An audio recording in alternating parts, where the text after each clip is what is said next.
সিরিয়ালে বসে থেকে তাও মনে করেন তেল পাই না। 7-8 ঘন্টা ধরে আমরা তেলের সিরিয়ালে আছি। তেলই পাই না, গাড়ি চালামো কীভাবে? তেলেরই সমস্যা ভাই তেলের জন্য 6 ঘন্টা ধরে অপেক্ষায় আছি। বেলা একটাতে গাড়িতেই বন্ধ বা গাড়িতেই বসা, তেলই পাই না, গাড়ি চালামো কীভাবে? তেলেরই সমস্যা। ভাই 12টার দিকে আইছি, না পারছি এখন পর্যন্ত একটু করতে কোনো স্বস্তি নাই আমাদের। আমরা টাকা দিয়ে তেল নিব, তাও মনে করেন দীর্ঘ সময়ের লাইন, তাও আমরা তেল পাই না। তেল দিলেও মনে করেন 10টার বেশি তেল দিতেছে না। আমার গাড়িতে তেল আর 30 লিটার 40 লিটার, আমার গাড়িতে তেল দেয় ধরেন 10 লিটার। 10 লিটার তেলে আমি একটা ট্রিপ 2টা ট্রিপ মারলেই শেষ।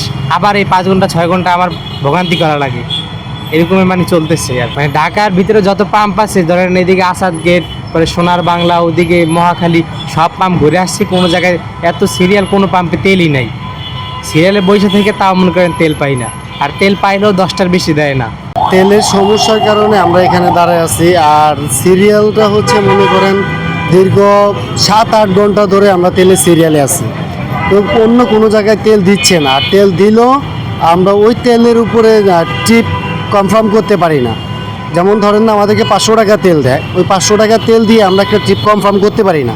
তো বিভিন্ন জায়গার বিভিন্ন মানুষজনরা এসে মনে করেন যে এই পাম্পে হচ্ছে সিরিয়াল দেয়, আর এই পাম্পটাতে অন্তত কম বেশি করে তেল দেয়। অন্য কোনো পাম্পে তেল দেয় না, সব পাম্প বন্ধ। পাম্পে থেকে তেল কিন্তু বাংলাদেশের সব জায়গায় কিন্তু তেল আসতেছে, কিন্তু আমরা তেল পাচ্ছি না। এই জিনিসটা কারা করতেছে, কী জন্য করতেছে, সেটাই আমরা বুঝতেছি না, যে কেন আমরা তেল নিয়ে এত সমস্যা ভোগ করতেছি। বেলা 1টার সময় গাড়ি লাগাইছি তেলের জন্য। আমি শ্যামলী, কল্যাণপুর এদিকে সব ঘুরে, মিরপুর, মাটিকাটা ঘুরে আইছি, এখানে তেল লাগাইতেছি। এবার তেল এখনও 1টার সময় লাগাইছি, এখনও সময় কোনো খবরই নেই। এখন কোন সময় তেল পাবো আশা করা যায় না। আমার তেল নেওয়ার সমস্যা মানে আমার যে আজকে মেডিকেলে মাল দেবো, মেডিকেলে মাল গাড়িতে এখনও আছে, এই মেডিকেল মাল দিতে হবে তেল নিয়ে।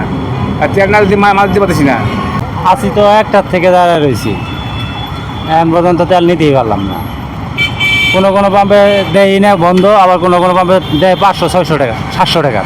জমা দেওয়ার সমস্যায় কাইছেছি, ইনকামই করতে পারি না। তেলই পাই না, গাড়ি চালামো কীভাবে? তেলেরই সমস্যা।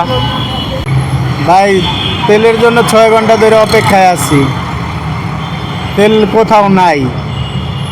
এই পাম্পে তেল আসবে, তারপরে তেল দিবে। 6 ঘন্টা ধরে রোজা রাখা কি কষ্টে বসে রয়েছি। 5 ঘন্টা বন্ধ বসে আছে এখানে তেল জন্য। কোন জায়গাতে আসছে? আমি আছি ঢাকার থেকে আসছি, কসমোর থেকে। এই দীর্ঘ সময় বসে থাকার কারণটা কি? কারণ ওনারা তেল দেয় না, তেল নাই পাম্পে। কোথায় এই পাম্পে কোন পাম্পে তেল দেয় না। তেল না থাকার কারণে আপনাদের কি কি সমস্যা? আমাদের সময় টিপ মারতে পারি না, আমরা ঈদের সময় টিপ মারতে পারি না, যাইতে পারি না। নখালির থেকে কোনো তেল পাই নাই এমন তো। এই ভোগান্তি তো আর মনে করো আমরা তো যাই না। বেলা একটাতে গাড়িতেই বন্ধ বা গাড়িতেই বসা, দীর্ঘ সময় বসে আছেন, বসে আছে, কি করবো না, কিছু করার নাই। তেলের জন্য বসে আছে, কি করবো না, তেল পাচ্ছেন না। তেল পাইতেছি না। সরকার বলে তেল আছে, তাহলে আমরা তেল পাই না। আমাদের ভোগান্তি নেই, আমরা সাধারণ পাবলিকের ভোগান্তি।